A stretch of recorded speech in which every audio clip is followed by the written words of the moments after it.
बहुत समय पहले मध्य देश में अश्वपति नाम के एक राजा रहते थे। उनकी कोई संतान नहीं थी। उन्होंने माता सावित्री की कठोर तपस्या की। देवी प्रसन्न हुई और उन्हें एक सुंदर एवं गुणवान पुत्री का वरदान दिया।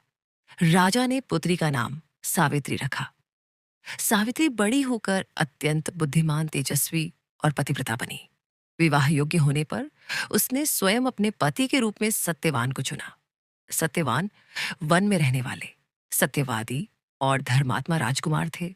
लेकिन आर्षियों ने बताया कि सत्यवान की आयु बहुत कम है और विवाह के 1 वर्ष बाद उसकी मृत्यु हो जाएगी। ये सुनकर भी सावित्री अपने निर्णय से पीछे नहीं हटी। उसने सत्यवान से विवाह कर लिया और अपने सास ससुर की सेवा में लग गई। जिस दिन सत्यवान की मृत्यु का समय आया, उस दिन सावित्री ने व्रत रखा और सत्यवान के साथ जंगल चली गई।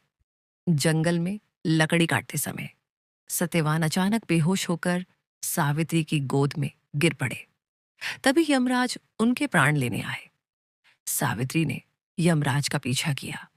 यमराज ने उसे वापस जाने को कहा, लेकिन सावित्री अपने पति के प्रति अटूट प्रेम और धर्म की बातें करती रही। उसकी बुद्धिमानी और पतिव्रता धर्म से प्रसन्न होकर यमराज ने उसे कई वरदान दिए। सावित्री ने पहले अपने अंधे सास ससुर की आंखों की रोशनी और उनका खोया हुआ राज्य मांगा।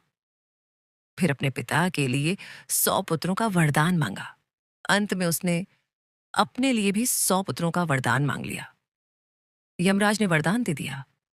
तब सावित्री ने विनम्रता से कहा, पति के बिना मुझे पुत्र कैसे प्राप्त होंगे? यमराज उसकी चतुराई और पतिव्रता धर्म से अत्यंत प्रसन्न हुए और सत्यवान को पुनः जीवन दान दे दिया। सत्यवान जीवित होकर उठ बैठे। इसके बाद सावित्री और सत्यवान सुखपूर्वक जीवन बिताने लगे। तभी से विवाहित महिलाएं अपने पति की लंबी आयु और सुख समृद्धि के लिए वट सावित्री व्रत रखती हैं।